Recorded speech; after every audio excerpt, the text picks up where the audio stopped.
Hello दोस्तों, मैं doctor आनंद सेरिया और मेरे इस यूट्यूब चैनल में आप सभी का स्वागत है। दोस्तों, हाई ब्लड प्रेशर की समस्या अक्सर लोगों में देखी जाती है और दोस्तों ऐसा माना जाता है कि जब भी हाई ब्लड प्रेशर की समस्या किसी भी व्यक्ति को होती है तो उसे हमेशा के लिए दवाई खाना पड़ती है और हमेशा के लिए दवाई पे डिपेंड रह जाता है। तो दोस्तों आज मैं इसी समस्या का निदान लेके आया हूँ कि हाई ब्लड प्रेशर की समस्या का अगर हम इलाज करते हैं सही से तो दोस्तों इससे हमेशा के लिए छुटकारा पा सकते हैं और जो एलोपैथिक दवाइयाँ होती है उससे हमेशा के लिए हम छुटकारा पा सकते हैं। क्योंकि दोस्तों एलोपैथिक दवाइयों के कुछ साइड इफ़ेक्ट्स होते हैं, काम तो करती है लेकिन साइड इफ़ेक्ट्स भी होते हैं। तो दोस्तों आज मैं हाई ब्लड प्रेशर के लिए कुछ ऐसे होम्योपैथिक मेडिसिन के बारे में जानकारी लेकर आया हूँ जिनका अगर उन दवाइयों के अगर लक्षण मिलते हैं तो दोस्तों हाई ब्लड प्रेशर की समस्या हमेशा के लिए ठीक हो जाएगी। तो दोस्तों हाई ब्लड प्रेशर के बारे में जानने से पहले हम सबसे पहले जानते हैं कि ब्लड प्रेशर क्या होता है। तो दोस्तों ब्लड प्रेशर जो हमारे हार्ट के द्वारा हमारी ब्लड वेसल्स में जो ब्लड का फ्लो होता है और जिस प्रेशर से वह फ्लो होता है उसी को ही हम ब्लड प्रेशर कहते हैं। दोस्तों एक एग्जांपल देता हूँ, जैसे कि हमारे घर में एक मोटर लगी हुई है, पंप लगा हुआ है पानी का, और वह पंप पानी को अलग अलग जगह पर पाइप के द्वारा पानी को पहुंचाता है और जिस प्रेशर से वह पानी उन पाइपों में दौड़ रहा होता है उसी तरह का एक प्रेशर होता है जो कि हमारी खून की नसों में जो ब्लड के द्वारा जो प्रेशर पड़ता है, खून की जो नसें हैं उनमें, उसी को ही हम ब्लड प्रेशर कहते हैं। दोस्तों यह दो टाइप का होता है, एक सिस्टोलिक ब्लड प्रेशर होता है और एक डायस्टोलिक ब्लड प्रेशर होता है। दोस्तों यह जो ब्लड प्रेशर होता है वह अलग अलग एज में अलग अलग हो सकता है। दोस्तों नॉर्मल जो ब्लड प्रेशर है वह 120/80 mmHg रहता है, 120/80 mmHg रहता है। तो दोस्तों जो सिस्टोलिक ब्लड प्रेशर है वह 120 mmHg रहता है और जो डायस्टोलिक ब्लड प्रेशर है वह 80 mmHg रहता है। जो ऊपर वाला ब्लड प्रेशर है वह 120 और नीचे वाला 80 mmHg रहता है। लेकिन दोस्तों एज के अकॉर्डिंग इसमें थोड़ा बहुत वेरिएशन रहता है कि जैसे कि किसी की एज अगर 40 से 45 है तो उसका जो नॉर्मल ब्लड प्रेशर रहेगा वह 120 से 130 140 भी रह सकता है। नीचे वाला 80 से 90 के बीच में भी रह सकता है। किसी का 90 से ऊपर थोड़ा सा रहता है, 95। अगर उसको कोई प्रॉब्लम नहीं है तो वह उसके लिए नॉर्मल है एज के अकॉर्डिंग। जैसे जैसे एज बढ़ती जाती है वैसे वैसे ही थोड़ा सा ब्लड प्रेशर बढ़ा हुआ आता है जो उनके लिए नॉर्मल रहता है अगर उन्हें कोई परेशानी ना हो तो दोस्तों जब भी कभी नॉर्मल रेंज से ऊपर जाता है, जैसे किसी का ब्लड प्रेशर 130 mmHg रहता है और जब भी उसका ब्लड प्रेशर 140 से 150 पहुंच जाता है तो दोस्तों अगर उसे कोई समस्या होने लगती है तो वह उसके लिए हाई ब्लड प्रेशर हो जाता है। या फिर कोई 50 से ऊपर की एज का रहता है और उसका ब्लड प्रेशर 140/90 रहता है, 140/90 रहता है नॉर्मल, और जब भी वह 140/90 से ऊपर जाता है 150 160 170 और नीचे वाला 90 100 110 तो दोस्तों वह हाई ब्लड प्रेशर कहलाता है। दोस्तों इसका कोई निश्चित कारण अभी तक सामने नहीं आया है, लेकिन फिर भी बहुत सारे ऐसे फैक्टर्स है, बहुत सारे ऐसे कारण हम बात करते हैं कि क्या क्या कारण हो सकते हैं। तो दोस्तों सबसे पहले तो यह हेरिडेटरी चलता है, पीढ़ी दर पीढ़ी चलता है। अगर आपकी फैमिली में किसी को हाई ब्लड प्रेशर की समस्या है तो आपको भी हाई ब्लड प्रेशर की समस्या हो सकती है। दूसरा दोस्तों होता है ओबेसिटी, अगर आप बहुत ज़्यादा मोटे हैं तो भी हाई ब्लड प्रेशर की समस्या हो सकती है। तीसरा होता है दोस्तों आपकी डाइट, अगर आप आपकी डाइट में बहुत ज़्यादा फैटी फूड ले रहे हैं, बहुत ज़्यादा तेली पदार्थ का इस्तेमाल कर रहे हैं तो दोस्तों आपको हाई ब्लड प्रेशर की समस्या होने की संभावना रहती है। दोस्तों अगर आप बहुत ज़्यादा ओवर ईटिंग करते हैं, बहुत ज़्यादा मात्रा में खाना खाते हैं, ओवर ईट करते हैं तो भी दोस्तों हाई ब्लड प्रेशर की संभावना बढ़ जाती है। दोस्तों अगर आप आपके खाने में, आपके भोजन में अगर नमक की मात्रा ज़्यादा इस्तेमाल करते हैं तो भी हाई ब्लड प्रेशर होता है। और दोस्तों अगर आप स्मोकिंग, अल्कोहल वगैरह भी लेते हैं तो भी हाई ब्लड प्रेशर की समस्या हो सकती है। दोस्तों कुछ हार्ट डिसीज़ या फिर कुछ किडनी डिसीज़ भी होती है जिसके कारण भी हाई ब्लड प्रेशर की समस्या हो सकती है। अब दोस्तों इसके क्या क्या कॉम्प्लिकेशंस हो सकते हैं। दोस्तों अगर बहुत ज़्यादा लंबे टाइम तक आपके हाई ब्लड प्रेशर की समस्या है और आप उसका ट्रीटमेंट नहीं करवा पा रहे हैं या आपने ट्रीटमेंट नहीं करवाया है तो दोस्तों आपके किडनी डैमेज होने के भी चांसेस रह सकते हैं या फिर कोई भी कार्डियक डिसीज़ या हार्ट डिसीज़ होने के चांसेस आपको रह सकते हैं, या फिर आपको सेरिब्रल हेमोरेज होने के चांसेस रहते हैं। दिमाग में ब्लीडिंग भी हो सकती है क्योंकि दोस्तों अगर हाई ब्लड प्रेशर रहता है तो दिमाग में भी बहुत ज़्यादा प्रेशर से ब्लड जाता है जिसके कारण सेरिब्रल या दिमाग में हेमोरेज होने के भी चांसेस रहते हैं। तो दोस्तों समय पर इसका इलाज करवा लेना चाहिए।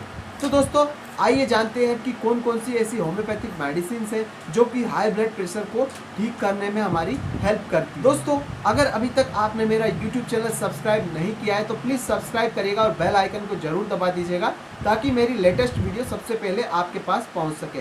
दोस्तों, मैं ऐसे ही हेल्थ रिलेटेड और होम्योपैथिक ट्रीटमेंट रिलेटेड वीडियो लेकर आता रहता हूं, तो प्लीज़ मेरे चैनल को सब्सक्राइब करिएगा, लाइक करिएगा और शेयर करिएगा अपने दोस्तों के साथ में। तो दोस्तों, आइए शुरू करते हैं कि कौन कौन सी होम्योपैथिक मेडिसिन है जो कि हाई ब्लड प्रेशर को ठीक करने में हमारी हेल्प करती है। दोस्तों, सबसे पहली मेडिसिन है बेराइटा म्यूर। दोस्तों, बेराइटा म्यूर को 6x पोटेंसी में लेना है। इसकी गोली जो टैबलेट फॉर्म में आती है उसको 2-2 गोली दिन में 3 बार लेना है। दोस्तों, अब कब इस मेडिसिन को लेना है, तो दोस्तों यह ज़्यादातर सभी प्रकार के हाई ब्लड प्रेशर में बहुत ही उपयोगी मेडिसिन है और किसी भी प्रकार का हो, किसी भी कारणवश अगर हाई ब्लड प्रेशर की समस्या हो गई हो तो दोस्तों बेराइटा म्यूर वहाँ पर बहुत अच्छा वर्क करती है। दोस्तों, इसमें क्या होता है कि दोस्तों जब भी पेशेंट रात को सोने के लिए जाता है तो बिस्तर पर जैसे ही वह लेटता है तो उसको भयंकर सिर दर्द होता है। दोस्तों, अगर आपको ब्लड प्रेशर की शिकायत है और रात में अगर आप सोने जाते हैं, बिस्तर पर लेटते हैं और आपको भयंकर सिर दर्द होता है, बहुत तेज सिर दर्द होता है, तो दोस्तों बेराइटा म्यूर आपके हाई ब्लड प्रेशर के लिए बहुत अच्छी मेडिसिन है और बहुत जल्दी इससे आपका ब्लड प्रेशर मेंटेन हो जाएगा, मैनेज हो जाएगा और दोस्तों आपको एलोपैथिक दवाइयाँ खाने की भी ज़रूरत नहीं रहेगी। दूसरी बात होती है दोस्तों, अगर कोई बुजुर्ग व्यक्ति है और उसमें अगर हाई ब्लड प्रेशर की समस्या है तो भी दोस्तों बेराइटा म्यूर उनके लिए बहुत अच्छी मेडिसिन है। दोस्तों, अगर बुजुर्ग व्यक्ति में हाई ब्लड प्रेशर की समस्या रहती है तो बेराइटा म्यूर उसके जो ब्लड प्रेशर है उनका, वह ब्लड प्रेशर को बहुत ही जल्दी और बहुत ही अच्छे तरीके से नॉर्मल कर देगा। और दोस्तों, अगर ये मेडिसिन का सेवन आप लगातार करते रहेंगे तो दोस्तों आपके ब्लड प्रेशर की बढ़ने की संभावना बहुत कम रह जाती। दोस्तों, जब भी कभी सिस्टोलिक ब्लड प्रेशर बहुत ज़्यादा हो और डायस्टोलिक ब्लड प्रेशर बहुत कम हो तो भी दोस्तों यह जो मेडिसिन है वह बहुत अच्छा वर्क करती है। अगर सिस्टोलिक ब्लड प्रेशर बहुत ज़्यादा हो, बहुत बड़ा हुआ हो, डायस्टोलिक नीचे हो तो दोस्तों बेराइटा म्यूर बहुत ही अच्छा वर्क करती है। दोस्तों, नेक्स्ट मेडिसिन आती है लेकेसिस। दोस्तों, लेकेसिस भी एक मुख्य दवाई है हाई ब्लड प्रेशर के लिए। दोस्तों, लेकेसिस में क्या होता है कि रात के समय पेशेंट की समस्याएं बढ़ने लगती है। जैसे ही रात होती है और वह सोने के लिए जाता है तो दोस्तों सोने के बाद उसकी समस्याएं बढ़ती है। किसी भी बीमारी में अगर सोने के बाद पेशेंट की समस्या बढ़ती है तो लेकेसिस वहाँ पर बहुत ही अच्छा काम करती है। दोस्तों, इसमें क्या होता है कि पेशेंट जब भी सोकर उठता है तो वह बहुत परेशान सा उठता है, उसको बहुत ज़्यादा घबराहट होगी, परेशानी होगी। दोस्तों, सोने के बाद इसकी समस्याएं बढ़ती है तो दोस्तों पेशेंट सोने से भी डरने लगता है। और दोस्तों, जो लेकेसिस का पेशेंट होता है वह अपने शरीर पर कहीं भी टाइट कपड़े बर्दाश्त नहीं कर सकता। अगर वो गले में टाई भी पहनता है तो दोस्तों उसको असहनीयता होगी, उसको बिल्कुल भी वह सहन नहीं कर पाएगा गर्दन में टाई हुई। या फिर जो महिलाएं हैं वह गर्दन में माला पहनती है तो दोस्तों गले में माला पहनती है तो वो माला भी सहन नहीं कर पाती है अगर लेकेसिस की वह पेशेंट है। और दोस्तों, अगर कमर पर भी अगर टाइट क्लोथिंग है, टाइटनेस है, कपड़े टाइट है या बेल्ट पहनी हुई है तो भी दोस्तों वह सहन नहीं कर पाएगा। दोस्तों, ज़्यादातर तो लेकेसिस से ही हाई ब्लड प्रेशर की समस्याएं ठीक हो जाती है। सबसे पहले यही मेडिसिन देना चाहिए, लेकिन दोस्तों इसके सिम्टम जरूर मैच करना चाहिए, जरूर मिलना चाहिए। दोस्तों, नेक्स्ट मेडिसिन आती है नेट्राम्यूर। दोस्तों, अगर आप खाने में नमक का इस्तेमाल बहुत ज़्यादा मात्रा में करते हैं, आप बगैर ऊपर से नमक डाले हुए खाना खा ही नहीं सकते, आपको नमक की चाह बहुत ज़्यादा रहती है और आपको हाई ब्लड प्रेशर की समस्या हो जाती है तो दोस्तों वहाँ पर नेट्राम्यूर बहुत अच्छा वर्क करती है। ज़्यादातर जो नमक के चाह रखने वाले जो पेशेंट्स रहते हैं या फिर ऐसे व्यक्ति जो कि खाने में नमक बहुत ज़्यादा मात्रा में इस्तेमाल करते हैं, उनमें किसी भी प्रकार की अगर समस्या है, किसी भी प्रकार की अगर बीमारी है तो दोस्तों वहाँ पर नेट्राम्यूर बहुत अच्छा वर्क करती है। तो जो लोग हमेशा चिंता करते रहते हैं, हमेशा चिंता में रहते हैं, एंजाइटी में रहते हैं, बहुत ज़्यादा वरी में रहते हैं तो दोस्तों, और उनको बहुत ज़्यादा सिर दर्द करता है, साथ में सांस लेने में बहुत ज़्यादा तकलीफ होती है और दोस्तों रात के समय बिस्तर में लेटने में दम घुटता है तो दोस्तों ऐसे व्यक्तियों में नेट्राम्यूर बहुत अच्छा वर्क करती है। और अगर सीढ़ी चढ़ने में भी सांस फूलती है, सीढ़ी चढ़ने में भी आपको परेशानी होती है, दिल में धड़कन महसूस होती है, तो दोस्तों नेट्राम्यूर बहुत अच्छा वर्क करती है। ऐसे व्यक्तियों में अगर हाई ब्लड प्रेशर की समस्या होती है तो नेट्राम्यूर वह हाई ब्लड प्रेशर की समस्या को ठीक कर देती है। लेकिन इसको 1 mg पोटेंसी में लेना है, 15 दिन में एक बार लेना है। और दोस्तों नेट्राम्यूर को 200 पोटेंसी में लेना है। आप सुबह शाम भी यूज़ कर सकते हैं या वीक में एक बार भी यूज़ कर सकते हैं। दोस्तों नेक्स्ट मेडिसिन आती है ग्लोनोइन। ग्लोनोइन को दोस्तों आप 6 पोटेंसी में या फिर 30 पोटेंसी में यूज़ कर सकते हैं डायरेक्टली टंग पर दिन में 3 बार। अब दोस्तों ग्लोनोइन कब यूज़ कर सकते हैं? दोस्तों ग्लोनोइन में क्या होता है, सारे शरीर में जो नाड़ी की फड़कन रहती है, जो उसकी जो नब्स होती है, जो पल्सेस होती है, वह उसकी फड़कन को महसूस करता है। सारे शरीर में उसको धक धक सी महसूस होती है। दोस्तों उसकी जो धक धक जो नाड़ियों की फड़कन है वह उसकी उंगलियों में भी वह महसूस कर सकता है। जो ब्लड का फ्लो होता है वह उसकी उंगलियों में भी धक धक महसूस कर सकता है। तो दोस्तों ऐसे पेशेंट्स में अगर हाई ब्लड प्रेशर की समस्या रहती है तो ग्लोनोइन वहाँ पर बहुत अच्छा वर्क करती है। इसके साथ में दोस्तों ग्लोनोइन में क्या होता है कि सूरज की गर्मी के साथ में इसकी तकलीफ़ें बढ़ती है। अगर वह सूरज की रोशनी में अगर जाएगा तो उसको बहुत तेज सिर दर्द होगा। दोस्तों यह इसको सीधा बैठने में भी, अगर यह सीधा इरेक्ट पोजीशन में बैठता है तो दोस्तों इसको चक्कर आने लग जाएंगे और दोस्तों इसको सिर में दर्द होगा और हार्ट में भी इसको हल्का हल्का सा दर्द होगा। तो दोस्तों ऐसी समस्या में ग्लोनोइन मेडिसिन बहुत अच्छा वर्क करती है, बहुत ही इफेक्टिव मेडिसिन है। दोस्तों नेक्स्ट मेडिसिन आती है क्रिटेगस।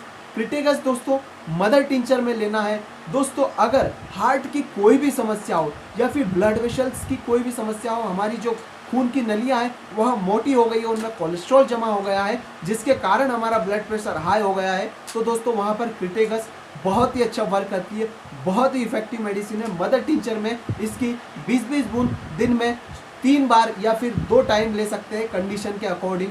दोस्तों बहुत ही अच्छी मेडिसिन है, हाई ब्लड प्रेशर को कंट्रोल करने में बहुत अच्छी मेडिसिन है। और अगर जो सिम्टम इसमें दिए हैं कि अगर कोलेस्ट्रॉल या कैल्शियम के जमा होने के कारण अगर ब्लड वेसल्स मोटी हो जाती है, उनकी दीवारें मोटी हो जाती है और ब्लड प्रेशर बढ़ने लगता है, तो दोस्तों क्रिटेगस उस जो कैल्शियम या कोलेस्ट्रॉल वहाँ पर जमा हुआ है उसको घोल देता है, पिघला देता है और दोस्तों उनकी जो वाल है, जो नसों की वाल है वह पतली कर देता है और ब्लड प्रेशर को नॉर्मल कर देता है। तो दोस्तों यह थी कुछ homeopathic medicine high blood pressure के लिए। अगर दोस्तों इनके लक्षण मिलते हैं और यह मेडिसिन आप लेते हैं तो दोस्तों आपकी समस्या बहुत जल्दी ठीक हो जाएगी और आप अलग अलग प्रकार की दवाइयाँ खाने से बच जाएंगे। दोस्तों ये ट्रीटमेंट आपको थोड़ा सा लंबा लेना पड़ सकता है क्योंकि दोस्तों हाई ब्लड प्रेशर की समस्या काफ़ी लंबी हो जाती है। जब व्यक्ति को हाई ब्लड प्रेशर की समस्या का पता चलता है तब तक बहुत देर हो जाती है। तो दोस्तों इसके लिए जो होम्योपैथिक मेडिसिन है वह आपको थोड़े से लंबे समय तक लेना पड़ेगी। दोस्तों अगर आप इसका पूरा ट्रीटमेंट ले लेते हैं, सही समय तक दवाइयाँ ले लेते हैं, दोस्तों आपकी समस्या हमेशा के लिए ठीक हो जाएगी। तो दोस्तों मेरे YouTube चैनल को जरूर सब्सक्राइब करिएगा और बेल आइकन को जरूर दबा दीजिएगा। और अगर मेरी दी गई हुई इन्फॉर्मेशन आपको सही लगती है तो वीडियो को लाइक, शेयर और कमेंट भी जरूर करिएगा। Thank you.